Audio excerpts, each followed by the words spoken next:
Hello and welcome to News Tonight, where we get you the biggest news and events through the day from across India and the world. I'm Tina Jha. Let's begin with the top stories of the day. Polling ends for urban body elections in Jammu and Kashmir. Over 35% voting recorded in all 4 phases. Results to be announced on the 20th of October.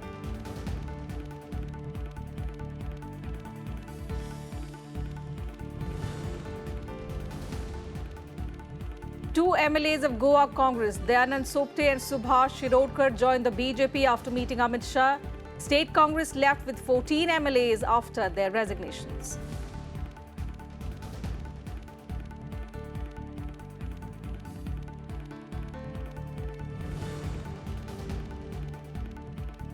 Create enabling environment for whistleblowers to report corporate wrongdoing, says Vice President Venkaiah Naidu. Advises industry to promote ethical corporate governance.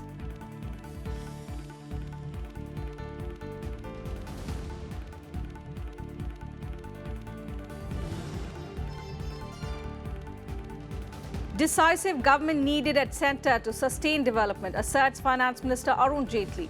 Highlights government efforts like note ban, GST and electoral bonds to check corruption.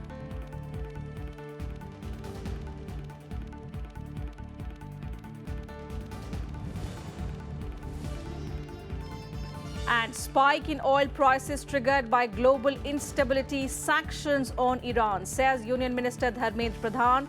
Informs that India will stick to its demand to make OPEC abolish Asian premium pricing of crude.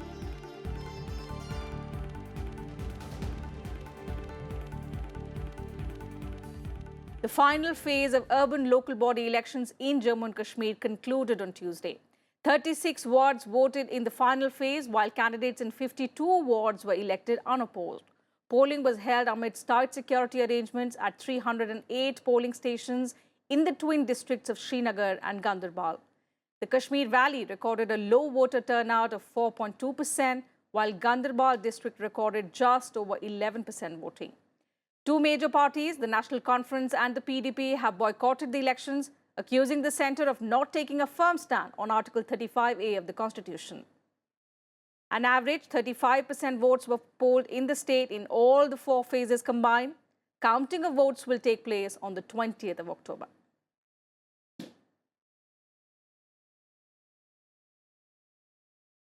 The Congress on Tuesday lost its largest party tag in Goa when 2 of its MLAs joined the BJP. Subhash Shirodkar and Dayanand Sopte resigned from the party after meeting BJP President Amit Shah. Assembly Speaker Pramit Pal said Shirodkar and Sopte sent their resignations to him by fax. The switch is a setback to the Congress that finds its strength reduced to 14 in a 40-member assembly. The BJP-led coalition now has a clear majority in the assembly with support from its allies besides 3 independents.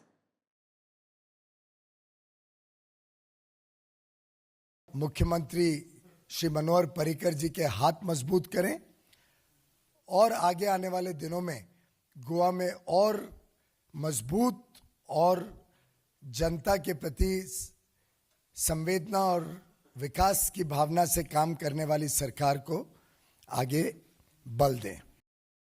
And the Election Commission issued a notification for the first phase of polling for the assembly elections in Chhattisgarh. Polling for the first phase will be held on the 12th of November. The process of filing nomination papers also began for 18 assembly constituencies of Chhattisgarh. They include 12 seats of all 7 districts of Maoist-affected Bastar division and 6 constituencies of Rajnandgaon district. The last date for nominations is 23rd October. Scrutiny of nomination papers will take place on the 24th, and the last date to withdraw nominations is 26th October.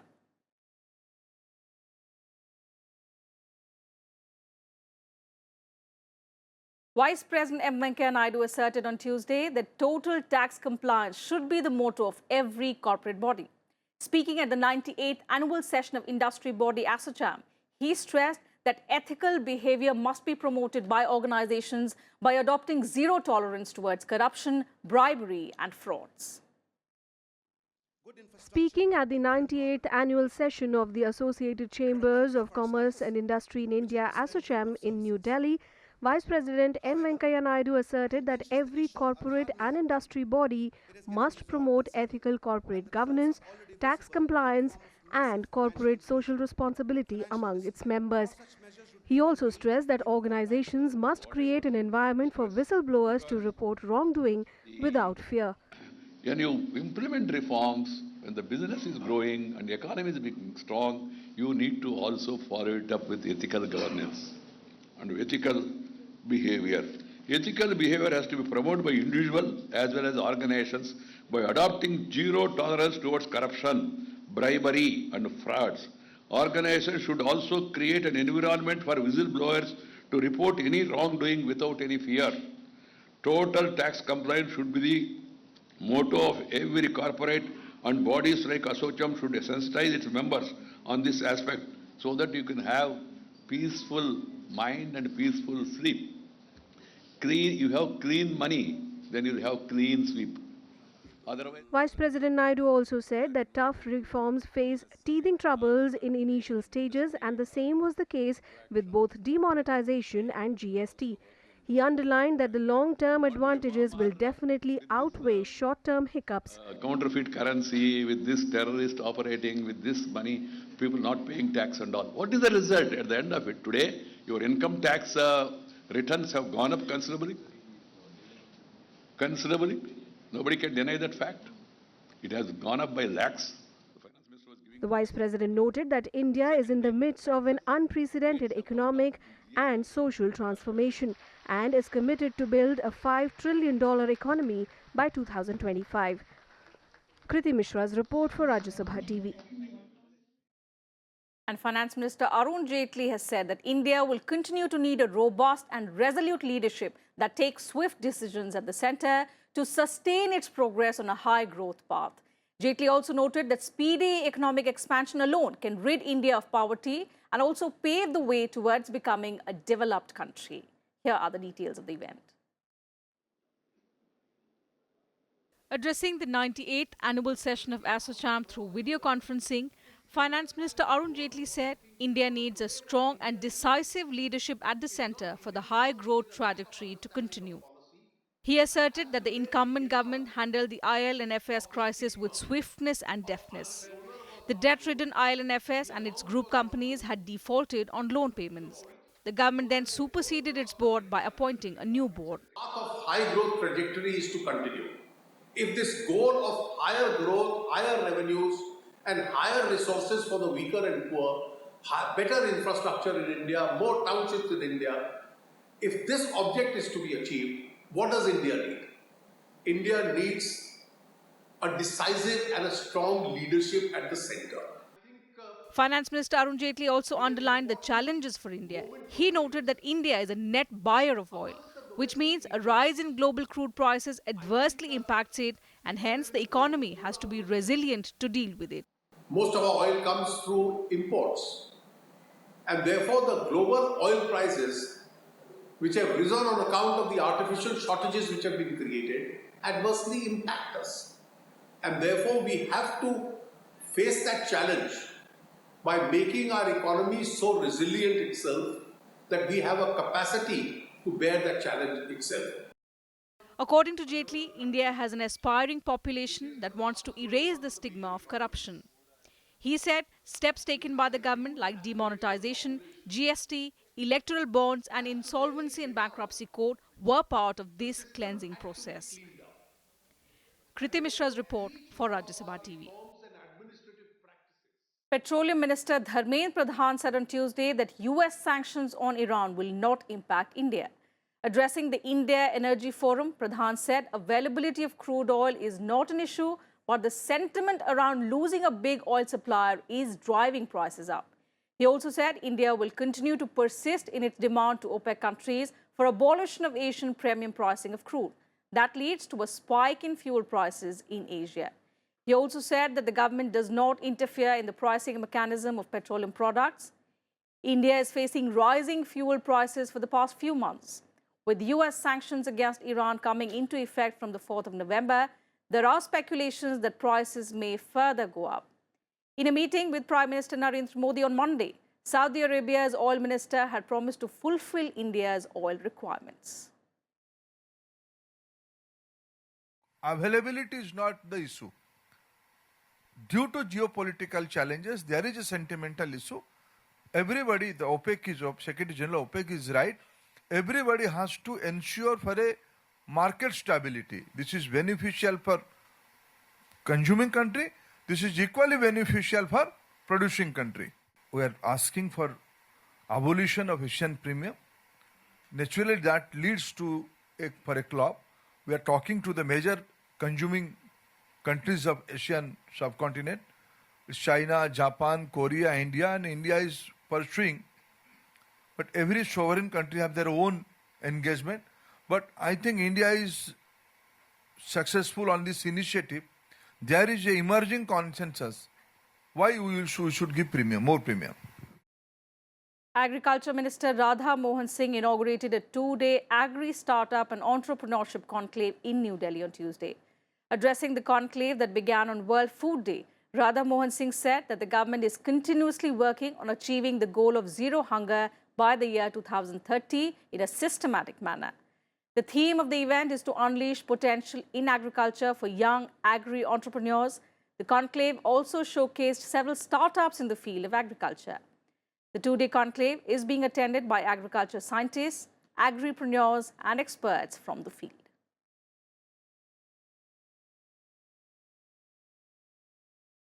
निश्चित रूप से हम कह सकते हैं कि आप सबके मेहनत के कारण जो पूरे दुनिया के लिए चुनौती है उसका न सिर्फ सामना हम करने के रास्ते पर हैं बल्कि उस पर विजय प्राप्त करने के रास्ते पर भी बढ़ चलें और परिणाम भी सामने कि पिछले 4.5 वर्षों में भारतीय कृषि ने लगातार उल्लेखनीय प्रगति की. And time for a short break on news tonight, but news and updates will continue on the other side. Do stay with us.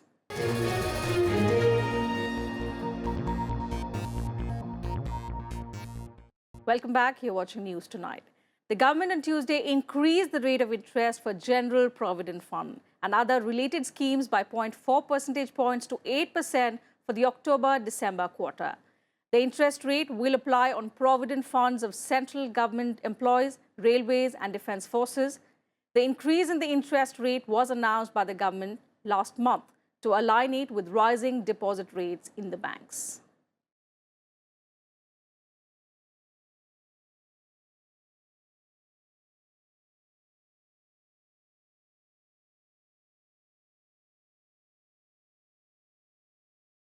And Deputy Chairman of Rajya Sabha, Harivansh, has underscored the need to address challenges posed by climate change through global cooperation. Speaking at the 139th Assembly of the Inter-Parliamentary Union in Geneva, Harivansh said India is committed to fight against these challenges by forging a common and united action. He said climate change is one of the biggest challenges faced by developing countries today. He also highlighted India's efforts in mitigating effects of climate change, citing the International Solar Alliance formed with France. We are of the opinion that the promotion of global well-being requires institutionalizing the concept of one world through partnerships based on solidarity, equity and sharing. India believes that the benefits of international fair and free trade and investment must be shared widely enough and that there is a need to better enable to people to seize the opportunities and benefits of economic globalization. In this direction, the WTO plays an important role by bringing stability and predictability to the multilateral trading system. And Civil Aviation Minister Suresh Prabhu said on Tuesday that a roadmap is being prepared to promote airplane manufacturing in India to propel growth of aviation sector. He also said that the government will encourage manufacturing capabilities of aircraft to bridge the gap between the demand and supply.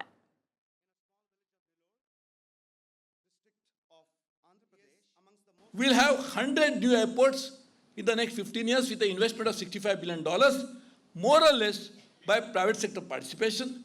But along with that, the growth in aviation would need at least 1,000 aeroplanes to be bought by India.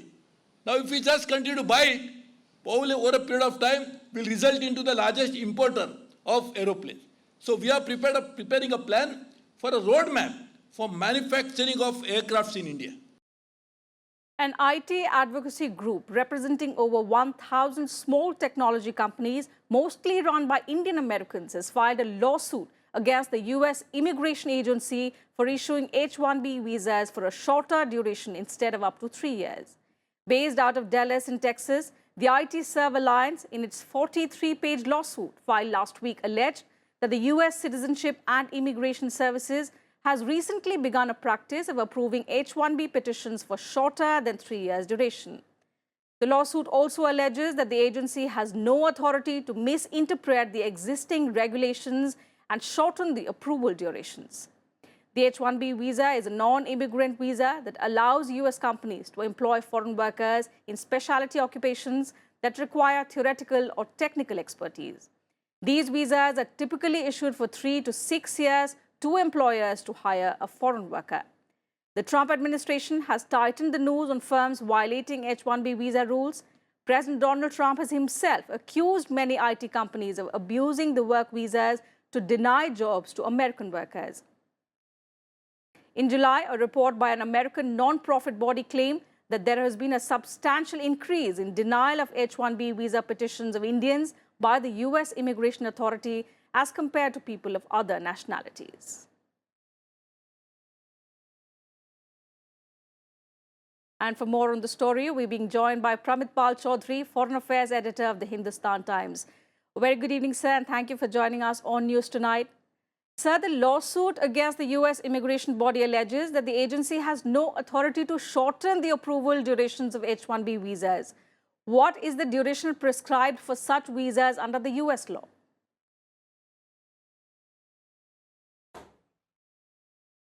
These laws, these visas differ with each, depending on the company and the contract and the type of work that is involved. What they are arguing is that, let's say, for example, I get a visa for 3 months to work for a project for 3 months. The U.S. Immigration Service may reduce it to 2 months, or in some cases, what's also happening, if you've seen the charge sheet, they claim that the visa, they delay issuing the visa until after the project work is over. In other words, it's effectively a useless visa. Yes. This is the second time that small IT firms have filed such a case against the U.S. Immigration Service. And it reflects what seems to be a simple pattern of behavior. The Trump administration, as you mentioned, was elected on a platform hostile to temporary work visas as a whole. But the president, while he has rhetorically said a lot of things, he's not been able to get the U.S. Congress to actually curb the number of H-1B visas or make any real changes to the legislation.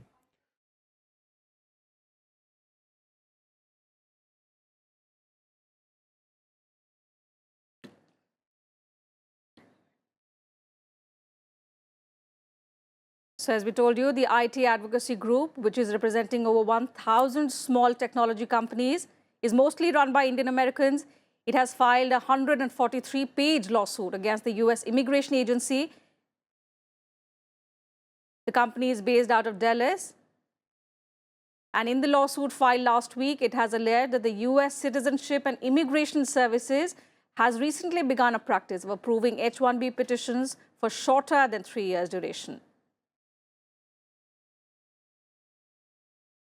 We'll try and reconnect with Pramit Pal Chaudhury, Foreign Affairs Editor of the Hindustan Times.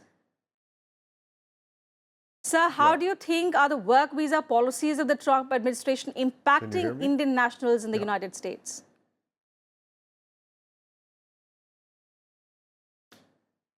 Well, there have definitely been, we know that a lot of Indian IT companies have been bracing for this likely reduction in H-1B visa privileges, and they've curbed the number of workers that they now send overseas. They've been trying to move work away from the United States back to India and reduce the length of a lot of the work projects that they do. So that's already been happening, and it's one of the reasons why we're seeing less and less Indians applying for such visas. Yes. And so I think there's already been a degree of preparation for that in expectation. But curiously, as I said, Congress itself hasn't carried out any major action on this front yet. And this partly reflects the Trump administration's inability to get the Congress to carry out legislation that the Congress is not enthusiastic about. So I think we'll see that continue, where the administrative attempts to curb H-1B visas, but we still haven't seen what really matters, which is congressional action. Yes. Also, sir, India has raised the H-1B visa issue with the US several times, in fact, at the recently concluded 2+2 dialogue as well. And despite assurances, there seem to be no change in America's policies on H-1B visas. Do you think the future for highly skilled Indians working in the United States is turning bleak?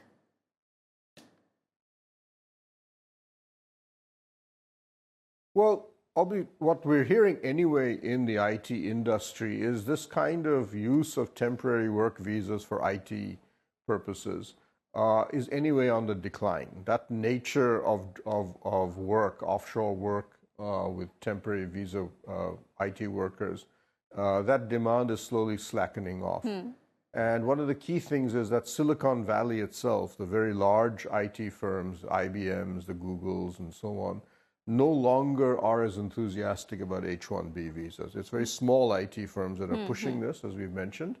But the big ones argue they would prefer to actually go for a straight green card. In other words, let me bring the worker here, let him show himself to be skilled, and instead of this long process of giving another H-1B visa, renewing it again and again, let's just make him an American resident, a full green card. Which in many ways is better, because a lot of IT workers in India are trying very hard to become IT workers.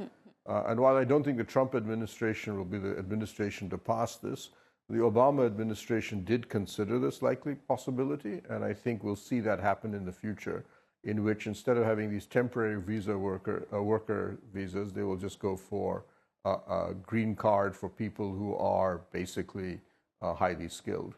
But is it going to be in line with the Trump's America First policy? And I should add the other. Well, it's interesting. Trump is funny about this. He says on one hand that he wants to restrict visas for workers, but he's also said that he wants to introduce in America what is called a point-based immigration system. Now, a point-based immigration system is interesting. This is what Canada and Australia, for example, use. And that basically gives a certain number of points to immigrants on the basis of certain criteria.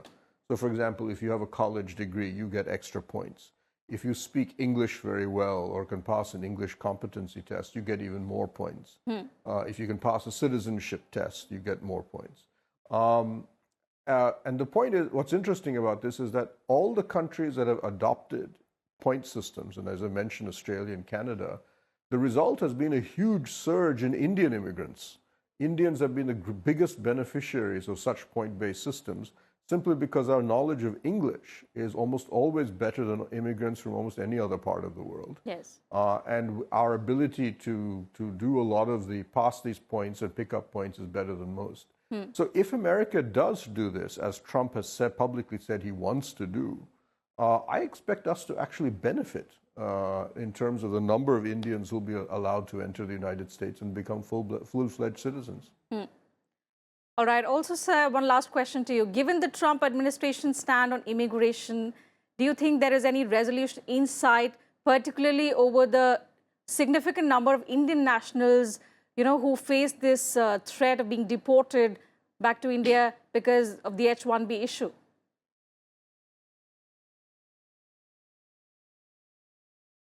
Well, deportation only happens if you are in violation of the law. Now, Trump administration, yes, has tightened on that. They have said that the leniency that used to be shown by American authorities to those who overstayed their visas or violated their visa parameters has been tightened. But keep this in mind, that trend actually began with the Obama administration. The Obama administration deported more American immigrants than any previous U.S. administration. Trump will probably match that or exceed it.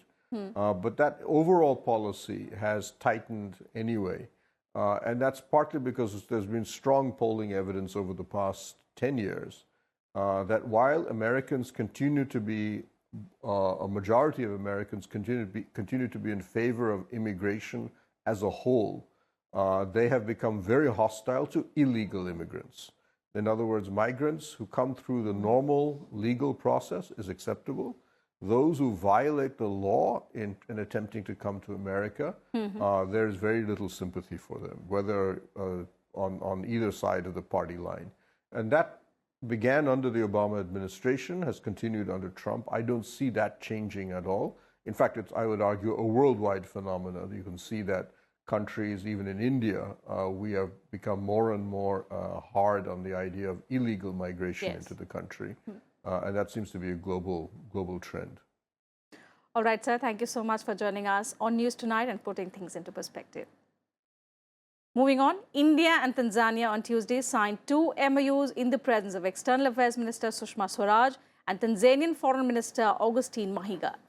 The MOUs are between Foreign Service Institute of India and Center for Foreign Relations Tanzania and National Research Development Corporation and Tanzania Industrial Research and Development Corporation.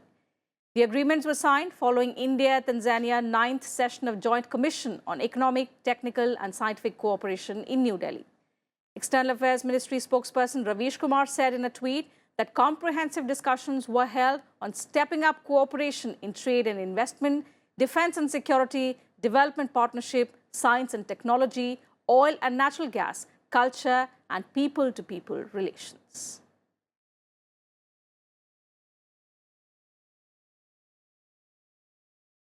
And that's it from us in this bulletin. Thanks for your time.